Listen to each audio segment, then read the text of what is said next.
欢迎来到小鹿故事会，听故事长智慧，品人生。每天分享精彩民间故事。今天的第一个故事：男子去吃桑宴，见河龟困于旱地，他举手之劳却救了自己。听说了吗？老李家那小子去吃桑宴的路上，愣是救了一只大河龟，结果您猜怎么着？嘿，他自个儿也因此躲过了一场大难。村头的大槐树下，几个老汉围坐一圈，抽着旱烟，议论纷纷。这事儿得从头说起。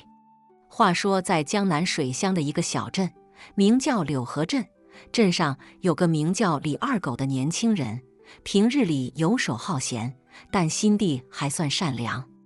那天镇东头的王老汉家办丧事，王老汉的儿子在外头做生意，不幸遭遇山洪，连人带货全没了。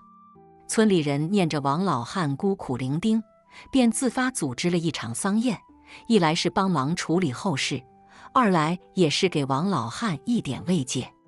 李二狗接到消息，想着去蹭顿饭吃，便懒洋洋地起了身，往王老汉家走去。这日头毒辣，晒得地面发烫，李二狗边走边嘀咕：这鬼天气，热死个人类。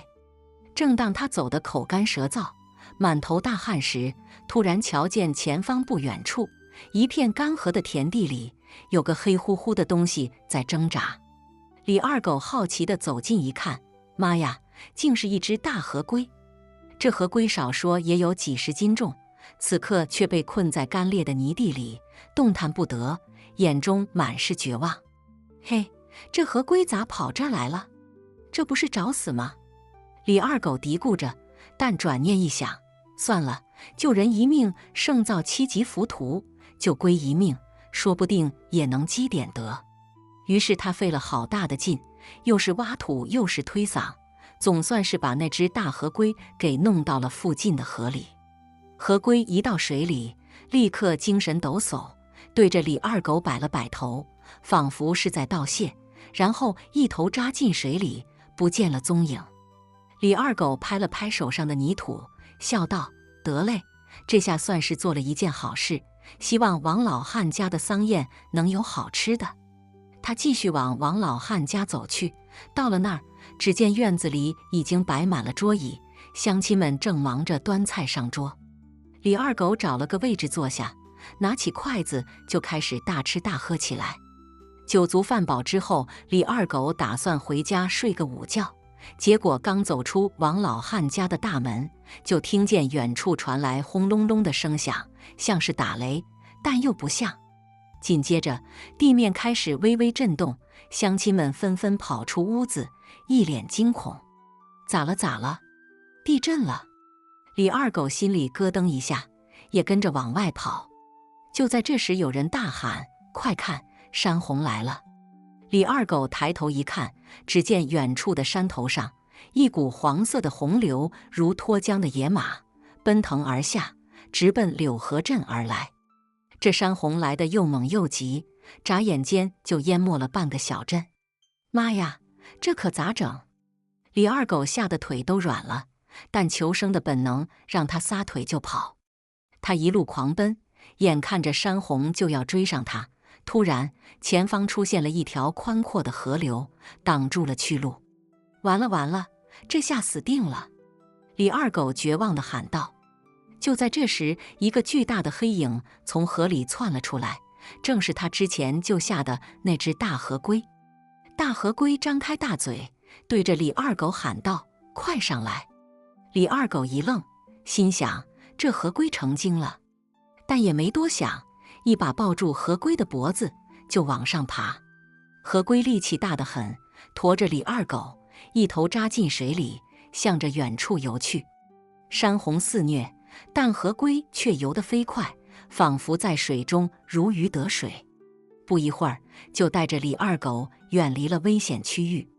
等山洪过后，河龟才把李二狗驮到岸边，然后摆了摆头，转身游走了。李二狗瘫坐在地上，大口大口地喘着粗气，心里五味杂陈。他没想到自己随手救下的一只河龟，竟然在关键时刻救了自己一命。这事儿很快就在小镇上传开了，乡亲们都说李二狗是走了狗屎运，遇到了神仙显灵。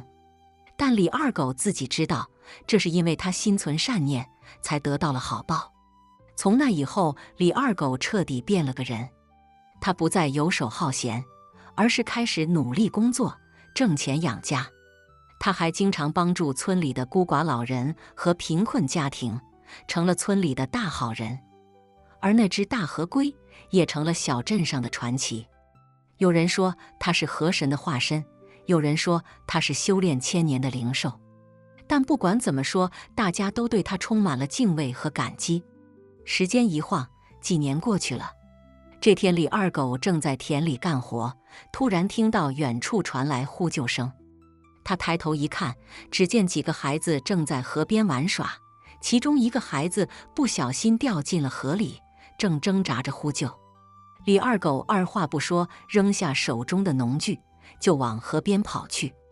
他跳进河里，一把抓住那个孩子，奋力往岸边游去。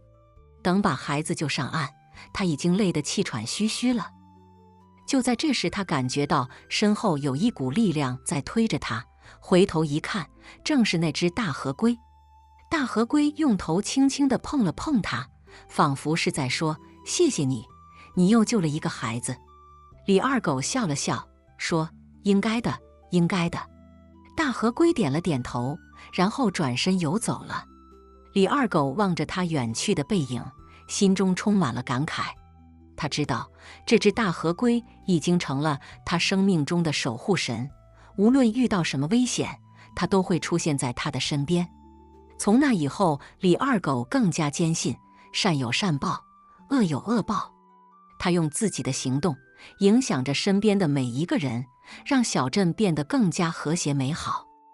而那只大河龟也时常出现在小镇的河流中，守护着这片土地和这里的人们。每当夜幕降临，月光洒在水面上，人们总能看到一个巨大的黑影在水中游动，那就是那只大河龟。它在默默地守护着这个小镇，守护着这里的每一个人。岁月流转，小镇上的故事代代相传。李二狗和大河龟的故事也成了小镇上最动人的传说之一。人们都说，只要心存善念，就能得到上天的眷顾和守护。而李二狗也因为他的善举，成为了小镇上永远的骄傲和榜样。河龟报恩续传奇，二狗身世皆迷雾，这事儿还没完呢。李二狗救了落水孩子的事儿，又在小镇上掀起了不小的波澜。大家都说李二狗这是积了大德，连河神都亲自来给他送福报了。李二狗自己呢，也是乐呵呵的，觉得自己这辈子的好运算是到头了。可谁成想，这好运呢，才刚刚开始。那天夜里，李二狗睡得正香，突然感觉耳边有人叫他。他迷迷糊糊地睁开眼，一看，竟是那只大河龟。大河龟不知何时，竟悄悄爬进了他的屋里，正用那双大眼睛看着他呢。哎呦妈呀，你咋进来了？李二狗吓了一跳，赶紧从床上坐起来。大河龟也不说话，只是用头指了指门外。李二狗疑惑地跟着他出了门，只见门外停着一艘小船，船上还放着一些奇奇怪怪的东西，有罗盘、符咒啥的。你这是啥意思？李二狗挠挠头，不解地问。大河龟张了张嘴，发出低沉的声音：“跟我来，带你去个地方。”李二狗一听，心里犯嘀咕：这河龟成精了不成？还会说话？但转念一想，反正自己也没啥事儿，不如就跟着他去看看。于是他上了船，大河龟驮着小船，一路向着远方游去。不知游了多久，小船停在了一个山洞前。大河龟用头指了指山洞，示意李二狗进去。李二狗壮着胆子走进了山洞。山洞里漆黑一片，啥也看不见。他摸索着往前走，突然一道亮光闪过，他发现自己竟然来到了一个宽敞的大厅里。大厅里摆满了各种奇珍异宝，还有一张巨大的石桌，石桌上放着一本古旧的书籍。这是哪儿啊？李二狗惊讶地问。这时，一个苍老的声音在大厅里响起：“孩子，你终于来了。”李二狗一惊，环顾四周，却不见人影。那苍老的声音继续说道：“我是你的亲生父亲，这些年我一直在等你。”啥？李二狗瞪大了眼睛，简直不敢相信自己的耳朵。他从小就是个孤儿，压根不知道自己的亲生父母是谁。现在突然冒出来个老爹，说他一直在等自己，这让他如何不惊讶？你别急，听我慢慢道来。那苍老的声音继续说道：“我本是茅山派的一名道士，因犯错被逐出师门，流落至此。后来我遇到了你的母亲，我们相爱了。但好景不长，我的仇家找上门来，杀死了你的母亲，把你抢走，扔在了这个小镇上。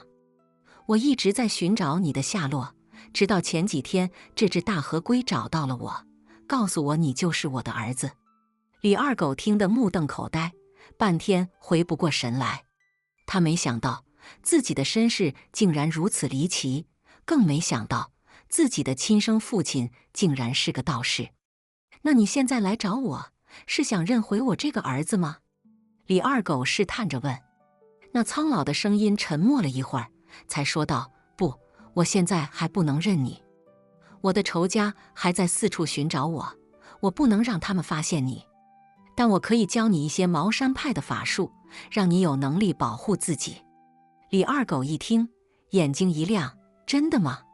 我可以学法术？”“当然。”那苍老的声音说道，“不过学法术可不是件容易的事儿，你得吃很多苦，你愿意吗？”“我愿意。”李二狗毫不犹豫地回答道。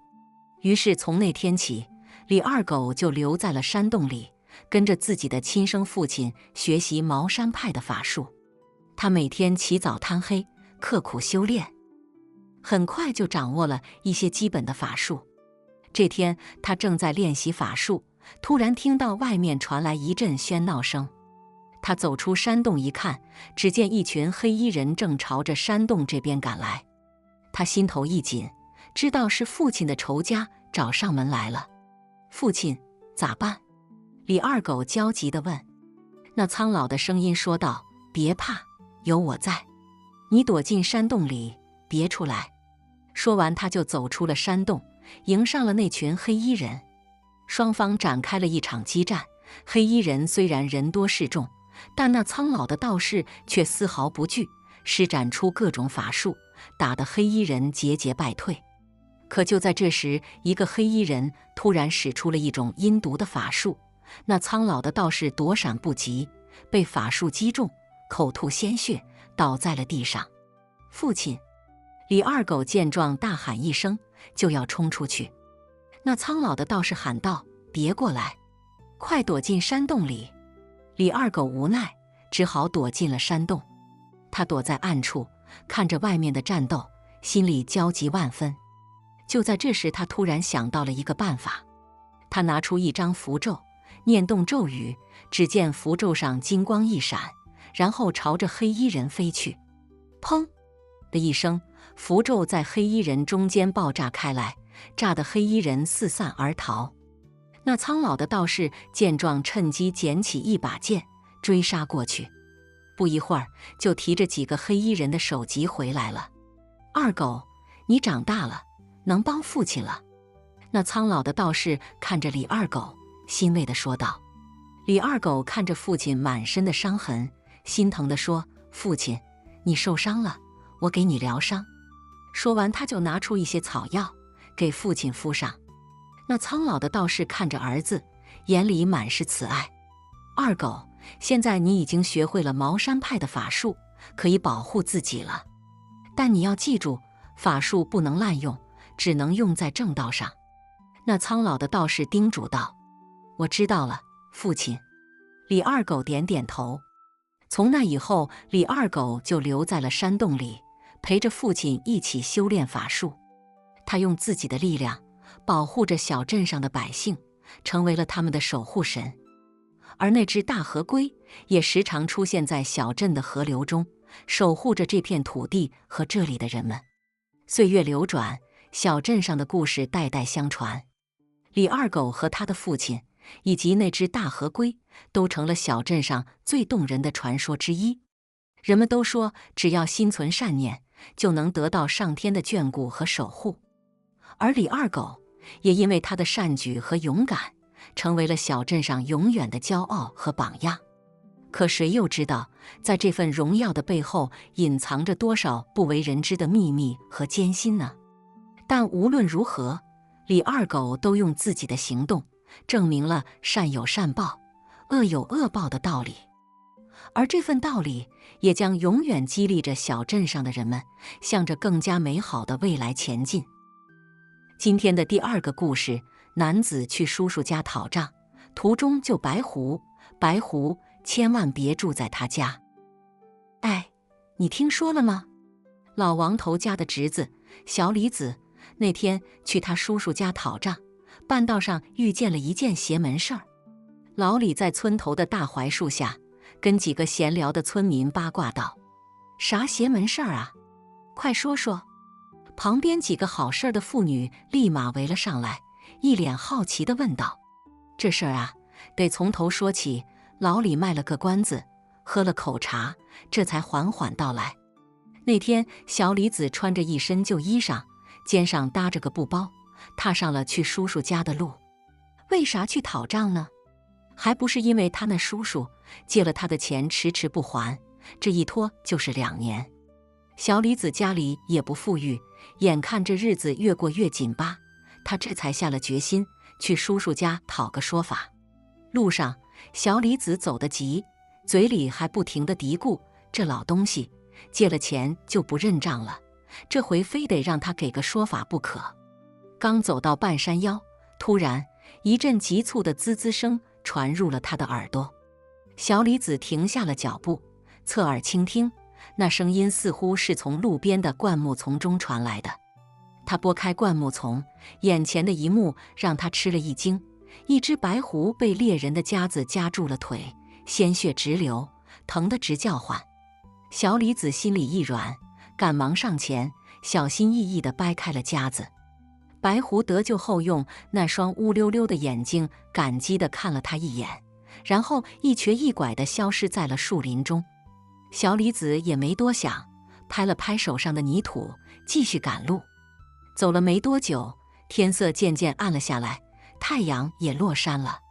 小李子加快了脚步，心想：这老东西家里肯定备了好酒好菜，等我去了，非得让他好好招待招待我不可。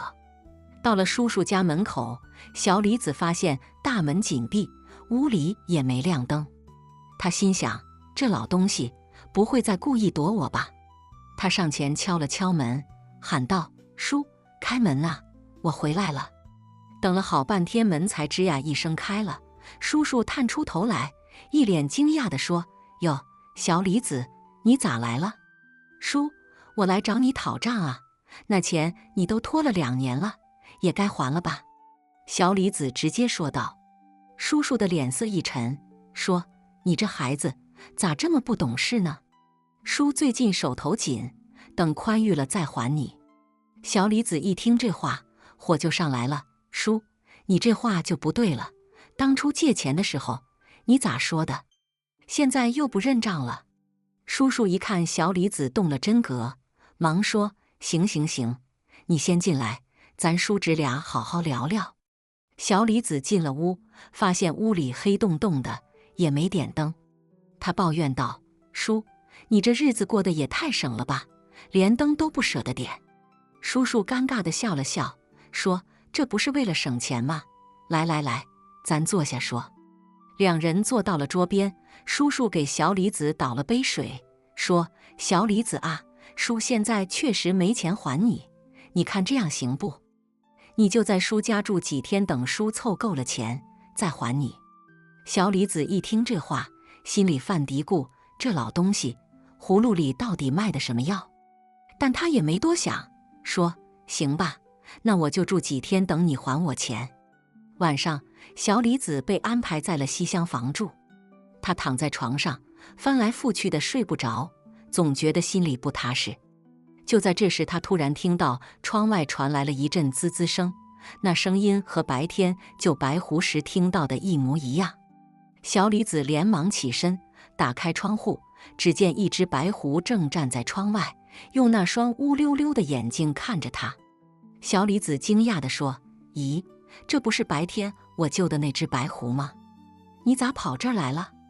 白狐似乎听懂了他的话，用爪子指了指屋内，然后又指了指自己，示意他跟着自己走。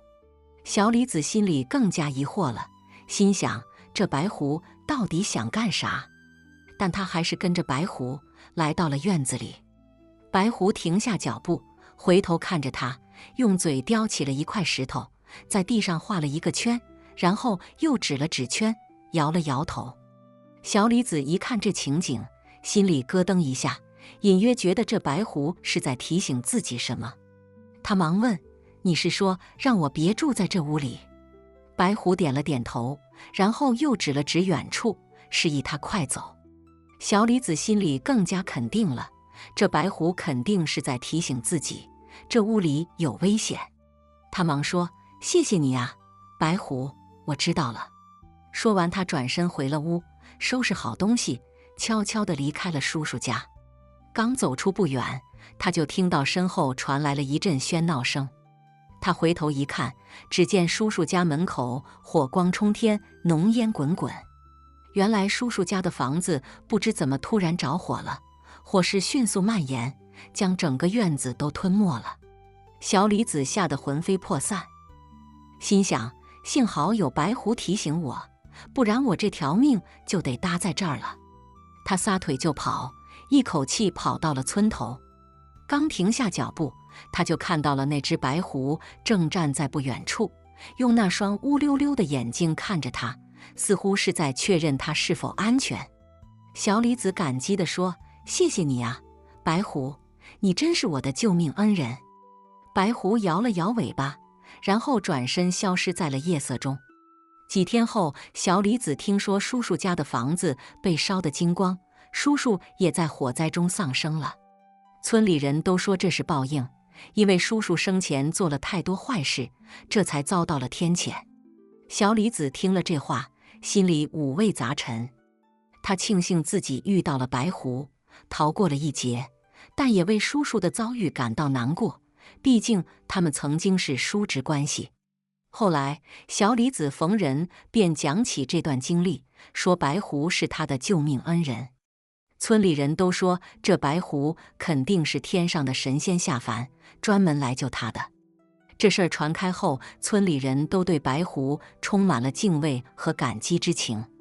每当夜幕降临，人们都能看到那只白狐在村头徘徊，似乎在守护着整个村庄。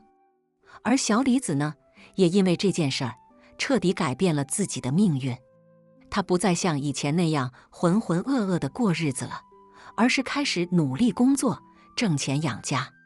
每当遇到困难的时候，他都会想起那只白狐，想起他给自己的提醒和帮助。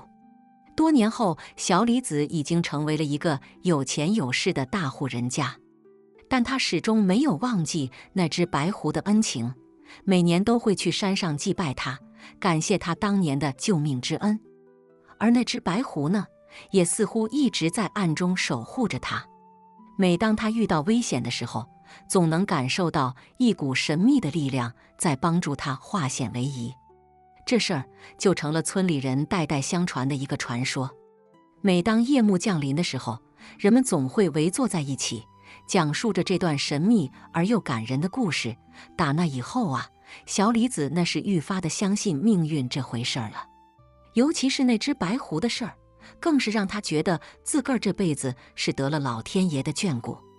他这日子越过越红火，村里人也对他那是越来越尊敬。小李子呢，也是挺讲究个人情世故的，时不时的给村里人送点吃的喝的，还时不时的给村里的孩子们讲那段关于白狐的传奇故事。话说有一天，村里来了个道士。这道士啊，穿着一身破道袍，头发乱糟糟的，跟个疯子似的。村里人都觉得他是来骗吃骗喝的，谁也没搭理他。可这道士呢，偏偏就盯上了小李子。这位施主啊，我看您印堂发黑，最近必有血光之灾啊。道士走到小李子面前，一本正经地说道。小李子一听这话，心里头那是咯噔一下。他忙问道长：“您这话从何说起呀？”道士捋了捋胡子，说：“我看您这宅子风水不正，怕是有什么不干净的东西呀。”小李子一听这话，心里头那是更加紧张了。他忙问道长：“那您可有破解之法？”道士点了点头，说：“当然有，不过嘛，这破解之法可是要付出代价的。”小李子一听这话，心想：只要能保住性命，啥代价我都愿意出。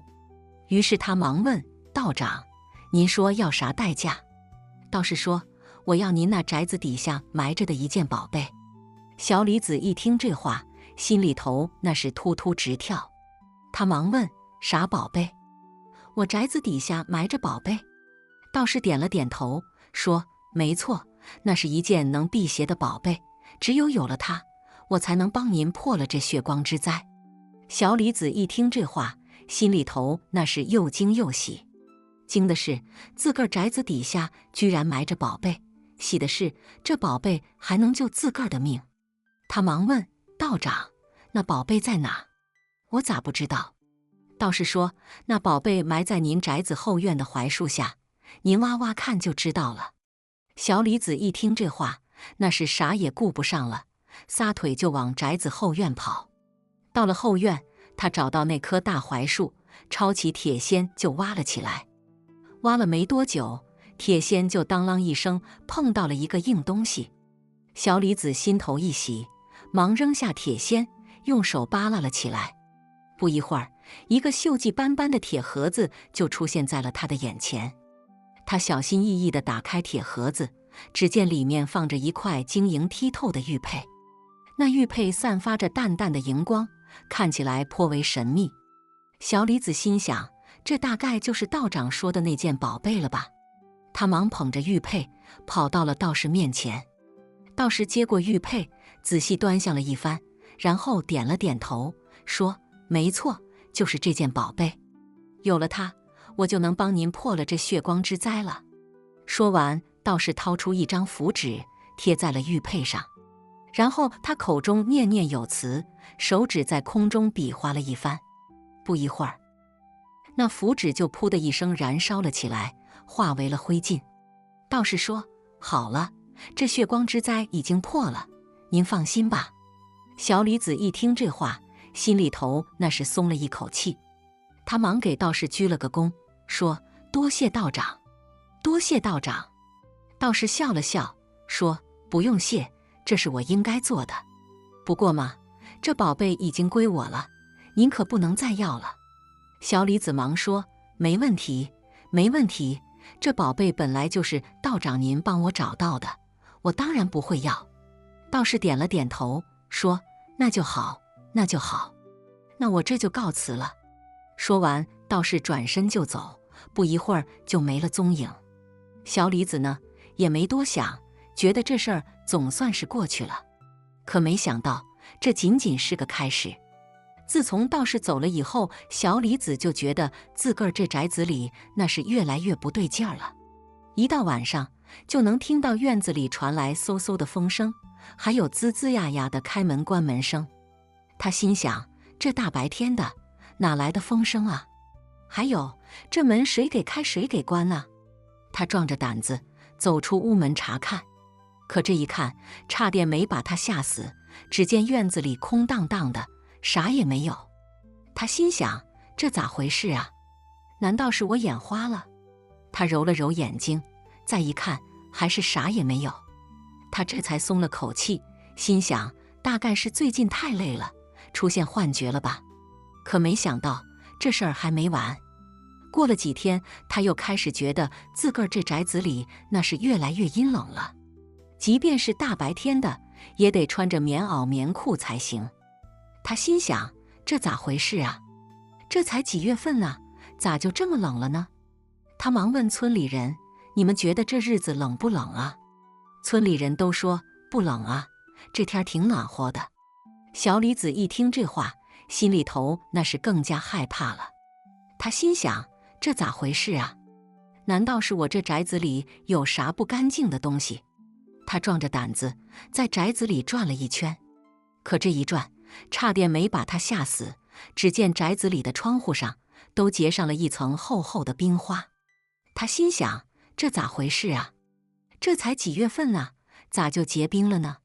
他忙跑到村头，找到了那个道士。道士一看他这模样，就知道出啥事儿了。他忙问：咋回事啊？你这宅子里又出啥事儿了？小李子忙把最近的事儿一五一十地告诉了道士。道士一听这话，脸色大变，说：坏了，坏了！那宝贝根本就不是啥辟邪的宝贝，而是个招邪的宝贝。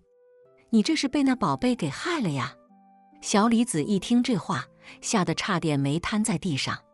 他忙问道长：那您可有破解之法？道士摇了摇头，说：这破解之法怕是已经晚了。不过嘛，我可以帮你把这宝贝送走，让他别再害你。小李子一听这话，忙说：好好好，道长，您快帮我把这宝贝送走。道士点了点头，说：那你跟我来吧。说完，道士领着小李子来到了村后的一座荒山上。他指了指山脚下的一块空地，说：你把这宝贝埋在这儿，然后烧点纸钱，磕几个头就行了。小李子忙按照道士的吩咐，把宝贝埋在了那块空地上。然后他掏出纸钱，点了一把火，烧了起来。烧完纸钱，他又恭恭敬敬地磕了几个头。道士说：好了，这宝贝已经送走了，你以后不会再有事儿了。小李子一听这话，心里头那是松了一口气。他忙给道士鞠了个躬，说：多谢道长，多谢道长。道士笑了笑，说：不用谢，这是我应该做的。不过嘛，你得记住，以后别再贪便宜了，免得再惹上这种麻烦。小李子忙点头称是，心想：这道士说的对呀，我以后可得长点记性了。从那以后啊，小李子这宅子里那是再也没有发生过啥怪事儿了。他也逐渐地忘记了那段关于白狐和道士的传奇经历。不过呢，每当夜深人静的时候，他还是会时不时地想起那只神秘的白狐和那位神奇的道士，心里头那是充满了感激和敬畏。这事儿啊，也就成了村里人代代相传的一个传说。每当夜幕降临的时候，人们总会围坐在一起，讲述着这段神秘而又惊险的故事。今天的最后一个故事，男子认疯子当母亲，却被疯子颜料泼身。疯子说：我在救你。哎呦，这谁呢？咋还往我身上泼这玩意儿？李大胆一边跳着脚，一边扯着嗓子喊道。周围的人纷纷侧目，只见李大胆的衣服上满是花花绿绿的颜料，看起来就像个调色盘似的。哈哈，李大胆，你这是招谁惹谁了？被整成这样啊！有人打趣道。李大胆瞪了那人一眼，没好气地说：去你的，我还想知道是谁呢。今儿个真是倒霉透了。这事儿还得从几天前说起。李大胆是个孤儿，从小在镇上的福利院长大。他性格豪爽，天不怕地不怕，因此得名李大胆。这天，李大胆走在回家的路上，突然看到一个穿着破烂、头发凌乱的女人正在街角捡拾垃圾。那女人嘴里还嘟嘟囔囔地说着什么，看起来像是个疯子。李大胆本不想多管闲事，但看那女人着实可怜，便走过去问道：哎，大妈，你这是咋了？咋一个人在这儿呢？那女人抬起头，一双浑浊的眼睛直勾勾地看着李大胆，突然一把拉住他的手，喊道：儿子，你可算回来了，妈等你等得好苦啊！李大胆被这突如其来的举动吓了一跳，连忙挣脱他的手，说：大妈，你认错人了吧？我可不是你儿子。但那女人似乎认准了李大胆，就是不肯放手，嘴里还一直喊着儿子。李大胆无奈，只好先安抚住她，说：好好好，大妈，你先别激动，我带你找个地方坐会儿。李大胆带着女人来到镇上的茶馆，给她要了一碗热茶和几个包子。女人狼吞虎咽地吃了起来，看起来饿极了。李大胆看着她，心里五味杂陈。他想起自己也是个孤儿，从小就没有母亲。看着眼前的这个女人，他竟莫名地生出一种亲切感。大妈，你叫啥名啊？家住哪儿？李大胆问道。女人停下手中的动作，呆呆地看着李大胆，说：我叫翠花，家没了。李大胆叹了口气，心想这翠花八成是受了什么刺激，才变成这副模样的。他决定先收留她几天，等她情绪稳定了，再帮她找家。就这样，李大胆把翠花带回了家。翠花虽然神志不清，但干活却是一把好手。家里的家务活都被她包揽了，还时不时地去外面捡些柴火回来。李大胆看着翠花忙碌的身影，心里涌起一股暖流。他觉得自己就像是有了个真正的母亲一样。然而好景不长，这天李大胆从外面回来，刚推开门，就被翠花迎面泼了一身的颜料。你这是干啥呢？咋还往我身上泼颜料呢？李大胆气呼呼地喊道。翠花却像是没事人一样，呆呆地站在那里，嘴里念叨着就你。李大胆觉得莫名其妙，但也没再多说什么。他脱下被颜料染得五颜六色的衣服，扔进盆里准备洗。就在这时，他突然觉得身上一阵奇痒难忍。他低头一看，只见自己的皮肤上竟然出现了许多红色的斑点。这是咋回事？咋还过敏了呢？李大胆挠着身上的红点，疑惑地说道。他想起翠花之前的举动，心中不禁升起一丝疑虑，难道这颜料有毒？翠花是想害我？但转念一想，翠花虽然神志不清，但这几天的表现来看，她并不像是个坏人。李大胆决定先去医院看看，再回来找翠花问个清楚。到了医院，经过一番检查，医生告诉李大胆，他这是中了某种特殊的毒。这种毒虽然不致命，但会让人奇痒难忍，严重的还会脱皮溃烂。这毒是从哪儿来的呢？李大胆心中暗自思量。他回想起自己最近接触过的东西，除了翠花泼的颜料，也没啥别的了。难道真的是翠花下的毒？李大胆不愿意相信这个事实，他决定回去找翠花问个明白。回到家，翠花正坐在院子里发呆。李大胆走到她面前，问道：翠花，你为啥要往我身上泼颜料？那颜料里是不是有毒？翠花抬起头，眼神里充满了恐惧和不安。她颤抖着声音说：儿子，我不是要害你，我是在救你啊。救我？这话咋说？李大胆疑惑地问道。翠花深吸一口气，说：我原本是镇上有名的媒婆，给人说亲事。但前阵子，我无意中得知了一个惊天大秘密。原来镇上的一些有钱人为了延续香火，竟然暗中勾结，用一种特殊的毒药来控制穷人家的女儿，让他们为他们生孩子。啥？竟有这事儿？李大胆惊讶地喊道。翠花点点头，继续说：那天我偷听到他们的谈话，不小心被他们发现了。他们想要杀我灭口，但我逃了出来。从那以后，我就一直躲躲藏藏，生怕被他们找到。那你为啥会出现在我面前，还认我做儿子呢？李大胆不解地问道。翠花流下了眼泪，说：那是因为我看你长得像我那死去的儿子，我一看到你就忍不住想要亲近你。那天我看到你身上有那个组织的标记，我知道他们肯定已经盯上你了，所以我才会用颜料泼你。那颜料里混有解药，可以暂时压制住毒素。原来如此，李大胆恍然大悟。就在这时，门外突然传来一阵急促的脚步声。李大胆和翠花同时警觉起来，只见几个穿着黑色衣服的人闯了进来，手里拿着明晃晃的刀。哼，果然在这儿，今天就是你们的死期。黑衣人恶狠狠地说道。李大胆和翠花对视一眼，心中都明白，这一仗在所难免了。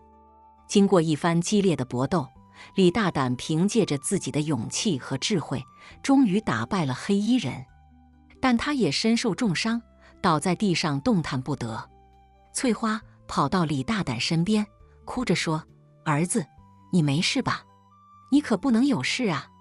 李大胆艰难地笑了笑，说：“妈，我没事，你别担心。”翠花紧紧握住李大胆的手，泪水不停地滑落。就在这时，突然传来一阵警笛声，原来是李大胆事先报了警，警察终于赶到了。黑衣人被一网打尽，而李大胆和翠花也被送往了医院。经过一段时间的休养，李大胆的伤势渐渐好转，而翠花也在李大胆的照顾下逐渐恢复了神智。虽然翠花不再是那个神志不清的疯子，但李大胆依然把她当作自己的母亲一样对待。他们一起生活在镇上，过着简单而幸福的生活。然而这段经历却成了李大胆心中永远的秘密。他永远也不会忘记，那个曾经认他做儿子的疯子母亲是如何在危难时刻救了他一命。至于那个组织背后的真相，李大胆决定继续追查下去。他要为那些无辜的受害者讨回公道，让真相大白于天下。经过几个月的调养，李大胆的身子骨算是彻底恢复过来了。这段时间，他和翠花妈感情越发深厚，俨然一对真正的母子。这天，李大胆正和翠花妈在院子里晒太阳，突然，一个神秘人找到了他。大胆兄弟，我有事找你。神秘人压低了声音，神色紧张。李大胆一看，这人正是当初给他透露组织秘密的线人老张。老张，你咋来了？有啥事？李大胆警觉地问道。老张四下张望了一番，确定没人后才低声说道：“大胆兄弟，我得到消息，那个组织最近又有大动作，他们打算把黑手伸向镇上的学校，对孩子们下手。”啥？李大胆一听，顿时火冒三丈，这帮畜生，连孩子都不放过。翠花妈在一旁听的也是心惊胆战，紧紧抓住了李大胆的手。老张，你跟我说说他们具体打算咋干？李大胆强压下心中的怒火，问道。老张叹了口气，说他们打算用一种新型的迷药，让孩子们在不知不觉中就中了他们的毒，然后他们再通过这些孩子来控制他们的家人。这也太狠毒了。李大胆咬牙切齿地说。老张点点头，说：“所以呀，我才来找你。咱们得想个法子阻止他们。”李大胆沉默了一会儿，说：“老张，这事儿得从长计议。你先回去，有啥消息随时告诉我。我这边也想想办法。”老张应了一声，转身离去。李大胆看着老张的背影，心中思绪万千。他知道这次的对手十分强大，想要打败他们并不容易。但无论如何，他都不能眼睁睁地看着孩子们受害。晚上，李大胆躺在床上辗转反侧，怎么也睡不着。翠花妈看出他有心事，便问道：“儿子，你咋了？有啥事就跟妈说。”李大胆叹了口气，把事情跟翠花妈说了。翠花妈一听也急了，说：“这可咋办呢？咱可不能让孩子遭罪啊。”李大胆安慰道：“妈，您别急，我已经想好了，咱得去找帮手。”“找帮手？找谁呀？”翠花妈不解地问道。李大胆说：“我听说在山里住着一位高人，精通茅山术法，要是能找到他，咱们就有希望了。翠花妈一听，说：“那咱赶紧去找他呀。”李大胆点点头，说：“明一早咱就出发。”第二天一大早，李大胆和翠花妈就收拾好东西，踏上了寻找高人的路。他们翻山越岭，走了好几天，终于来到了高人居住的茅屋前。高人是个白发苍苍的老者，看起来仙风道骨。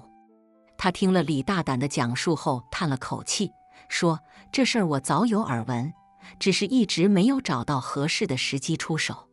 既然你们来了，那我就帮你们一把。”李大胆一听，连忙道谢。高人接着说：“不过这事儿还得靠你们自己，我只能给你们一些指点和帮助。”李大胆说：“只要能救出孩子们，让我们干啥都行。”高人微微一笑，从怀里掏出一本破旧的册子，说：“这是茅山秘术，你们拿去好好研读，或许能从中找到打败那个组织的法子。”李大胆接过册子，如获至宝。他谢过高人，和翠花妈匆匆赶回了镇上。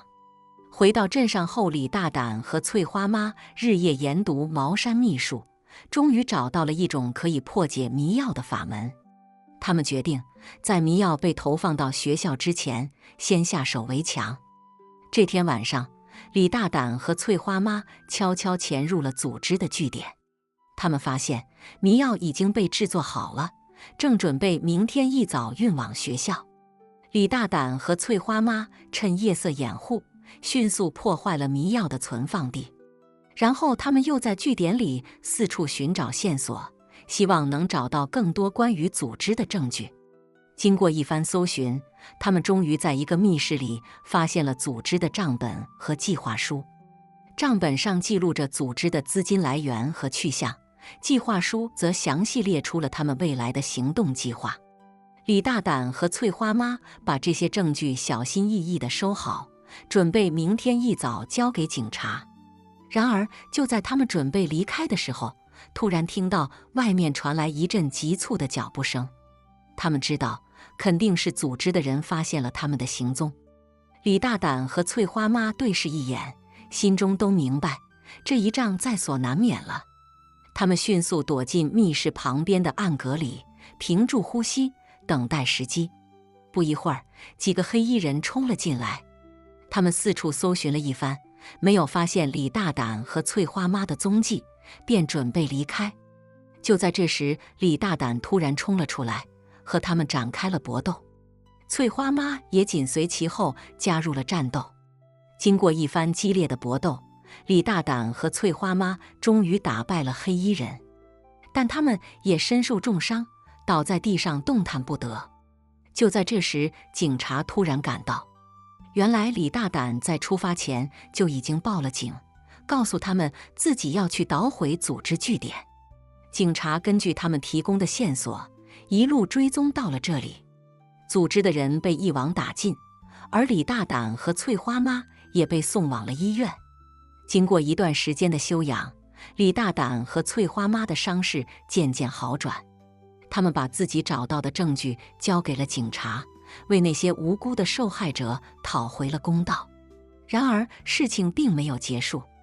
就在李大胆和翠花妈以为一切都已经结束的时候，他们突然发现，那个组织背后竟然还有着一个更加庞大的势力。这个势力隐藏在暗处，操控着一切。他们不仅控制着那个组织，还涉及到更多的犯罪活动。李大胆和翠花妈知道，他们的战斗才刚刚开始。他们决定要继续追查下去，直到把这个势力彻底铲除为止。就这样，李大胆和翠花妈踏上了新的征程。他们面对着重重困难和危险，但他们的心中充满了勇气和信念。他们知道，只要他们坚持下去，就一定能够战胜邪恶，守护正义。而他们的故事也在镇上流传开来，成为了一段传奇。人们都说李大胆和翠花妈是真正的英雄，他们的勇气和正义感将永远激励着后人。好了，今天的故事就听到这了。如果您想发表自己的看法，可以在视频下方随意留言。如果您喜欢我的视频，记得订阅加分享。小鹿祝您好运连连，我们下个视频再见。